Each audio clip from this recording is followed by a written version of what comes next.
Bom, meus amigos, eu gostaria de ler um discurso do apóstolo Jeffrey R. Holland, que é um membro do Quórum dos 12 Apóstolos. Ele falou na sessão de sábado da Conferência Geral de abril do ano de 2005.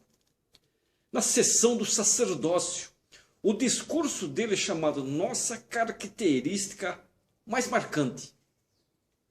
Discurso interessante. Vamos lá.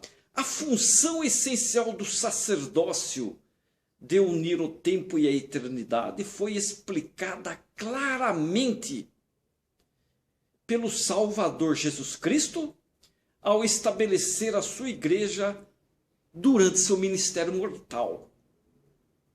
Para seu apóstolo sênior Pedro, ele disse, abre aspas, eu te darei as chaves do reino dos céus, e tudo que ligares na terra será ligado nos céus, e tudo que desligares na terra será desligado nos céus, fecha aspas, ponto. Que interessante. 6 dias depois, Jesus Cristo levou Pedro, Tiago e João, aonde? Ao cume de uma montanha, em cima de uma montanha, onde ele foi transfigurado em glória diante dos 3, Pedro, Tiago e João. Depois disso, vários profetas de dispensações anteriores, incluindo pelo menos Moisés e Elias, o profeta, também apareceram em glória e conferiram as várias chaves e poderes que cada um deles possuía. Infelizmente, pouco depois, esses apóstolos foram mortos, ou tirados da terra, mortos ou tirados da terra. E suas chaves do sacerdócio foram tiradas da terra com eles. Eles foram tirados e as chaves foram junto com eles, resultando em mais de 1.400 anos de privação do sacerdócio e de ausência da autoridade divina entre os filhos dos homens. Mas parte do milagre moderno, da história maravilhosa que comemoramos, é o retorno de alguns daqueles mesmos mensageiros celestes em nossos dias. E a restauração dos mesmos poderes que esses mensageiros celestes possuíam para a bênção de toda a humanidade. Em maio do ano de 1829, enquanto traduzia o livro de Mormon, José Smith encontrou uma referência ao batismo. Discutiu o assunto com seu escrevente Oliver Cowdery e os dois suplicaram sinceramente ao Senhor sobre a questão do batismo. Oliver escreveu, abre aspas, suplicamos do fundo da alma em vigorosa oração para sabermos como poderíamos obter as bênçãos do batismo e do Espírito Santo.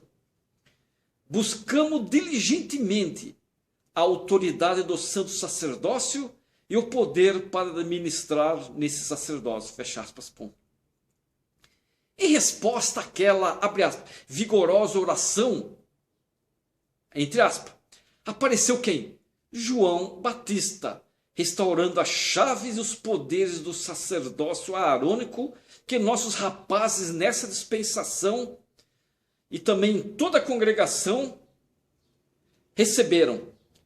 Poucas semanas depois, Pedro, Tiago e João retornaram, os 3 apóstolos originais de Jesus Cristo, retornaram para restaurar as chaves e poderes do sacerdócio de Melquisedeque, inclusive as chaves do apostolado. Olha que interessante. Depois disso, quando se construiu um templo ao qual outros mensageiros celestiais poderiam vir, ocorreu em 3 de abril do ano de 1836, um equivalente moderno daquele antigo Monte da Transfiguração.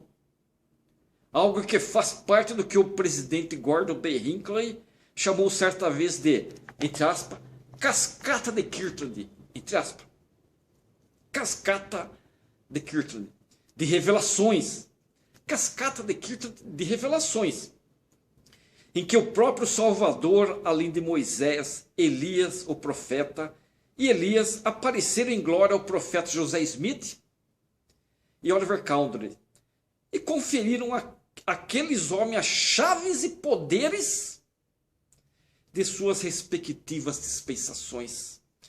Essa visita foi então concluída com a vigorosa declaração, portanto, as chaves dessa dispensação são confiadas às vossas mãos. Fecha aspas, ponto.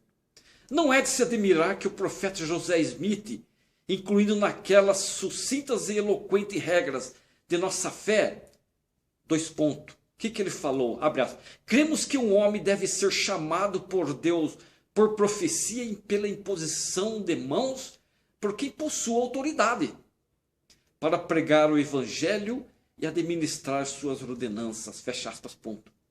Fica claro que para agir com autoridade divina é preciso muito mais do que um simples contrato social.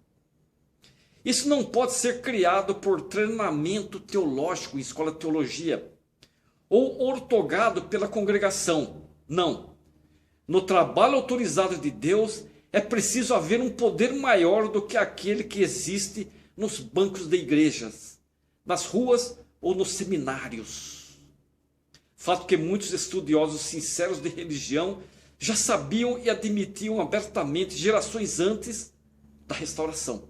É verdade que algumas poucas pessoas da época não desejavam que seus ministros alegassem ter autoridade divina, mas a maioria das pessoas ansiava pelo sacerdócio sancionado por Deus e ficavam frustradas tentando encontrá-lo.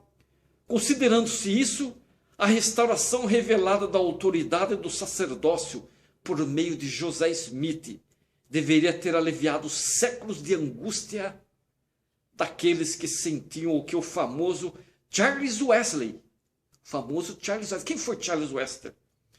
Ele teve uma coragem de dizer, divergindo eclesiasticamente, é lógico, de seu irmão John Wesley. O que ele falou, Charles Wesley? Quão facilmente se criam bispos, olha o que ele falou, quão facilmente se criam bispos pelo capricho de homens ou mulheres. Wesley impôs as mãos sobre a cabeça de Coke. Mas quem impôs as mãos na cabeça dele? Uma pergunta do famoso Charles Wesley. Quem? Cadê a autoridade? Espero que vocês entenderam esse discurso do Elder Jeffrey A. Holland na sessão de sábado da Conferência Geral de abril do ano de 2005. Obrigado.